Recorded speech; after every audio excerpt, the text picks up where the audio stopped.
Right, so let's have a quick look at it. So the wheels, I think the wheels look absolutely stunning, and I'll tell you what I'm going to do. I'm going to take it over the road and get it in the sunshine, because it's going to look so much better with the sunlight on it. Oh, I'll tell you what, now whilst we're here, let's do a tight turn. How tight can I make it? Oh, stalled it.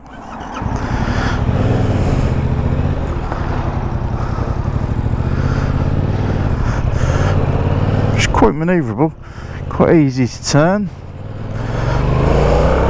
Oh, look at that. Green light for the winner. Let's go down Shore Road. And let's have a look. So, Swanwick Shore Road. Let's get the sunshine on this beast.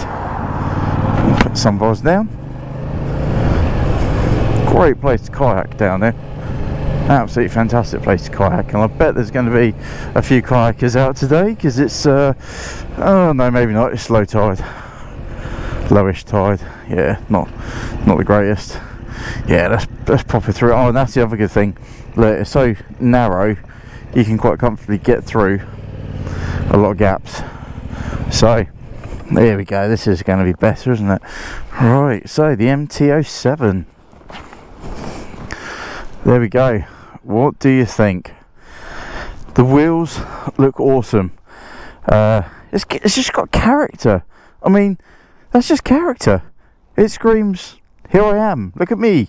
The exhaust, obviously I'm not going to comment on standard exhausts. We all know they're rubbish. I just did comment on the standard exhaust, but yeah, they're rubbish. Get that whipped off. It's a twin engine. Downpipe it and get rid of that can. Give something on there, or put something on there that makes it sound nice. What else would I do? Definitely whip off that tail, get tail tidy put on it. I'll tidy up the rear end a little bit, make it look a little bit nicer. I mean, it's not an ugly rear end. Does the job, doesn't it? It's half decent. The colour, the grey, looks really nice. It's kind of like taking a leaf out of the Audi colours, isn't it? Where it's like that. What do you call it? Like a primer grey.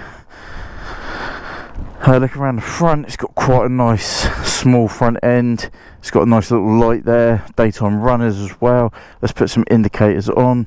You can see them, indicators are just down the bottom, and we stand in the sun. There you go, nice and bright. That light, however, at night, in the dark, it is perfect. It is a really, really bright light. Where's the high beam? Let's just try that. Let's push that on. Okay, so the high beam is incorporated into that light as well, so it's all one light that does the whole job for you. Yeah, really, really nicely designed motorcycle. I think Yamaha have done well with the MT07. Very, very beautiful bike. Right, let's get back on it and let's take for a bit more of a ride.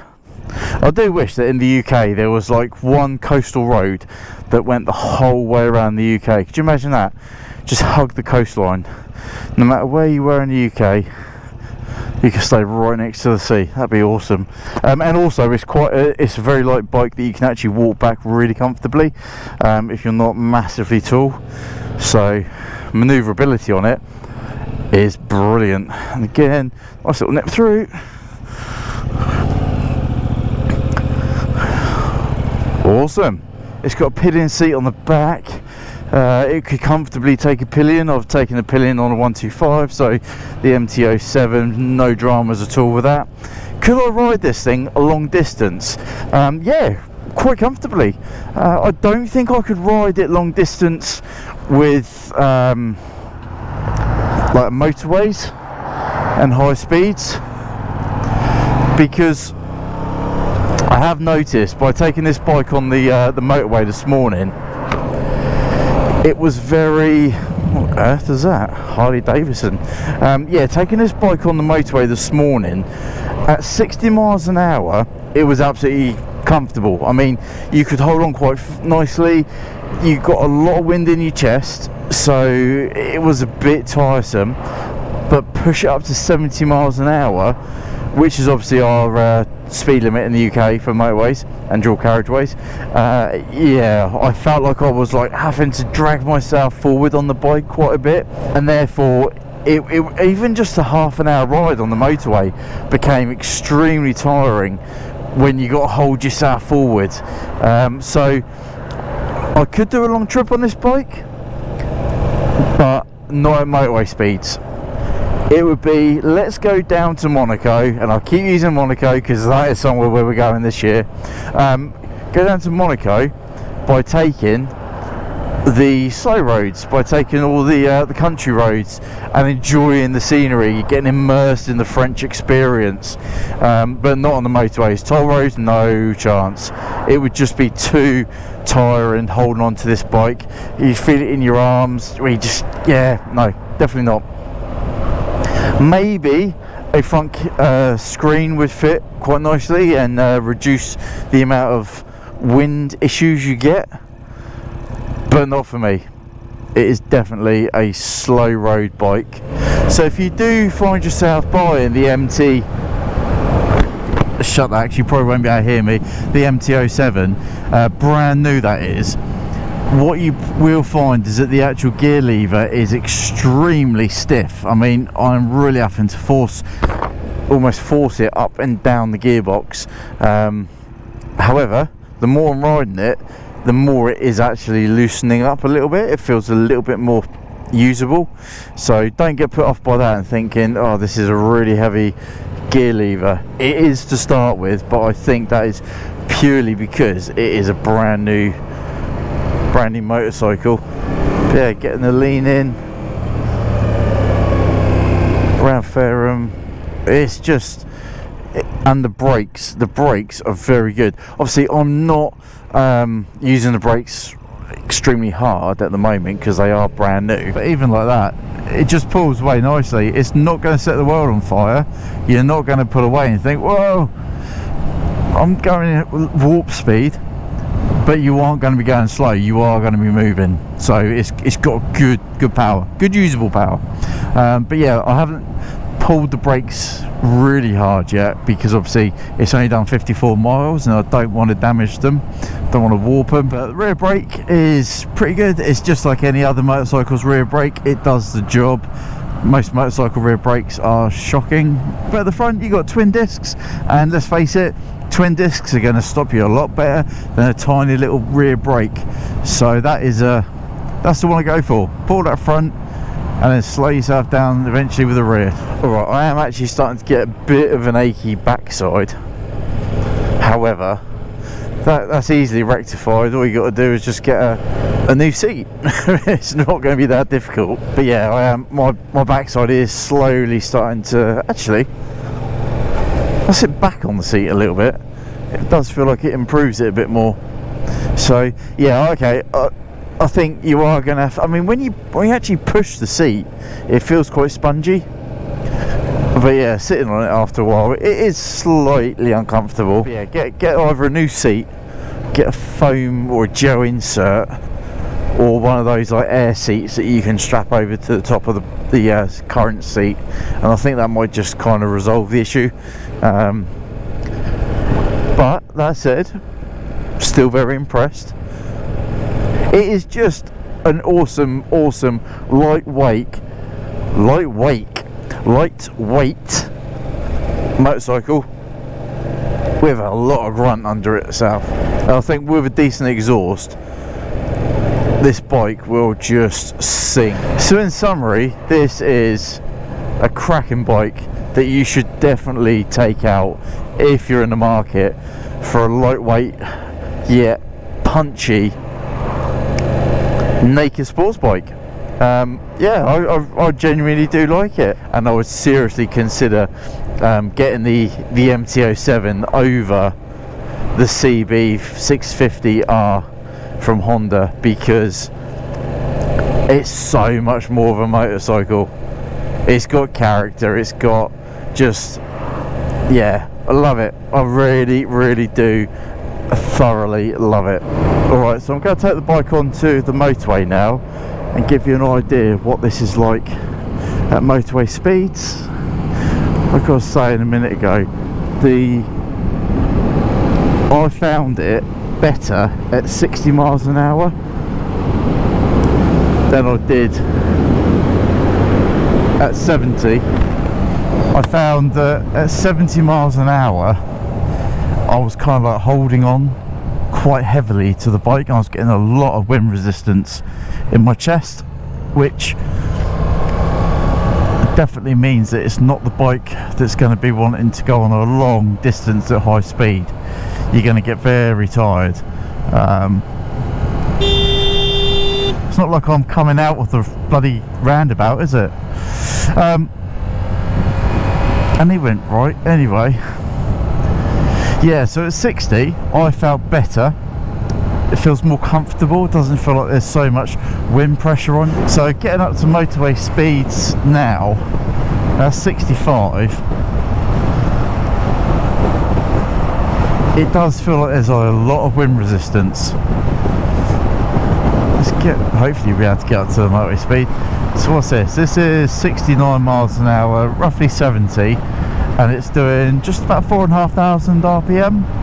So it's quite a high rever. I mean, if you compare it to, say, my Kawasaki GTR, at motorway speeds, 70, it's tickling over about 2 and a bit, 3,000 RPM, I think. It's really not that much at all. And you can really feel it in your chest, just that wind resistance pushing you back. Yeah, if I slow down to 60, roughly, there you go, 60, that is a massive, massive difference. That is a lot more tolerable than chucking in the extra 10 miles an hour up to 70, and right inside your arms, your biceps, your shoulders, you can feel that wind resistance. Maybe if you've got that little cowling screen at the front, that might make the world of difference, just to deflect it up off your body, throw it straight up onto your helmet and up and over. So that is something to consider. I think one of the first things I would do would be to buy that cowling if I was to own this bike. But for a quick blip up the motorway, it's not an issue. It's pretty straightforward, it's comfortable. I mean, the longest I've ridden on the motorway is about 35-40 minutes, and yeah, I was ready to get off at that point. But take it on the B roads, the A roads, yeah, absolute blast. The attitude of car drivers towards me on this bike is quite disappointing. It's almost like I'm being treated, which again is absolutely disgusting, like I'm riding a 125. Like, I mean, there's a Mercedes up here, just up here, there you go, behind that van. Came onto a 50 on the straight, and he sat alongside me, I say, preventing me from overtaking. I could have overtaken if I wanted to, but there was no need for me to overtake. I would have smashed the speed limit to pieces. Sat literally by the side of me, and then when it got to the point where I was close enough to the vehicle in front that I couldn't overtake if I wanted to, he then sped off. I've had a lot of cars up my backside doing speed limits and just generally driving like absolute tool bags towards me on this motorcycle, which is, it's just disgusting. There's no need for that behaviour. At the end of the day, this is a good 60 roughly horsepower. I think it's 53 kilowatts or 54 kilowatts of power, and obviously the A2 can be restricted down to 35 kilowatts. On full power like this bike is, I'm going to absolutely tear off compared to a car. This bike has got so much grunt. Low end is fantastic. Car drivers, just some, not all of them, some of them really need to have a long hard chat with themselves about what a bunch of idiots they are. Yeah, there's no need for it. This bike can hold its own and can punch high, but I don't get that same attitude when I ride the GTR. I mean, that big 4-cylinder beast of an engine, it's just a brute. It's just a brute of a motorcycle, and it doesn't attract car drivers to be idiots for some reason. So this section of road I'm actually doing a take two on, because I rode this yesterday with the rest of this video, and for some bizarre reason this was the only section of road that the audio decided it didn't want to run the mic. It just disengaged the microphone and went to the external mic. I'm not too sure why that is. If any of you know why that happens, can you just let me know, because it's really annoying, especially as I've got a big long road trip coming up soon. I don't want that to be happening quite often. So this is the only real national twisties that I've got whilst I've got this bike. So I'm just going to give it a little go and show you what this bike is like. So accelerating into the twist, into the national, she picks up very well, lets you use a lot of that throttle. I'll be a little bit careful because there's low sun. I've got cyclists there. Just move over, give them a nice wide berth, roll the throttle back on, up at national speed limits. Bike is absolutely flawless. Suspension's hard, roll off, pulling that front brake, it's a little bit bouncy, and then straight back up, roll the front, roll the accelerator on, back up to your speed limit, and she can hold her own. It is such a great fun motorcycle. I'm not blowing smoke up its backside deliberately, although I did need to slow down because I can't see anything at all around that corner. I'm not blowing smoke up its backside because obviously Honda lent me this bike. The reason I'm blowing smoke up its backside is because it is genuinely a very, very good motorcycle. Like I said, these little engined motorcycles with mediocre power really do allow you to open up their full potential, or close to their full potential power wise. You can wind the throttle on nicely and have such a good ride, whereas on the big power bikes, a little blip of the throttle and your speed is just absolutely flying up. I mean, this is such a hoot, this bike. You feel so connected to it where it is really small. You feel every bump in the road.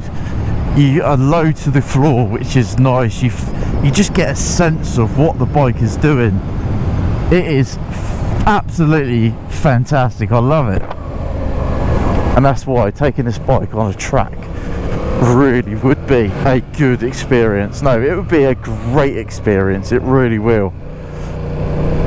Alright, so this is quite a nice little road round here. You got a nice little pond. You got a dead man's bridge, the lake either side, or the pond either side, going down to the river or down to the sea. Nice little area. I absolutely love riding, coming down here every now and again. I love it. Beautiful views on a nice sunny winter's evening. I really, really need to get over to Isle of Wight. It's such a beautiful place. I might even ask Yamaha if I can take a bike over there for the day and do a review of the bike on the Isle of Wight. Get over the downs in the middle of the island, beautiful views up there, and then head over to Military Road, which is the most southerly road on the island. The other day actually they had a big collapse on Military Road. The sea started to reclaim some of the land, which the local council actually said that it's going to, like, within about 2 years they reckon it will end up fully collapsing into the sea, and at that point they will, or before then, they will actually need to divert the road, which will cost an unbelievable £20 million to divert the road. I mean, okay, I get it. If you're going to be cutting up people's land or buying land off people, you're going to need to pay them off. Totally understand that. But as for laying the road, it's really, how expensive is it to lay a big section of road? I mean, if any of you guys do that, let me know. I think that might be the Spitfire. There's a Spitfire that takes off from Lyon-Solent Airfield, and I think tickets for it are absolutely astronomical, but what an experience. Anyway, I digress. So yeah, guys, if you want to see me take a bike, a Yamaha, over to the Isle of Wight for the day and do a review on the island, please leave a comment below and let me know what bike you want me to take over to the island and review. And also, if there's any places on the Isle of Wight that you know of that you want me to visit, on the review, again, let me know and I will do my best to add that into the video. But yeah, as this bike is out of the box, factory standard, it's a cracking little machine.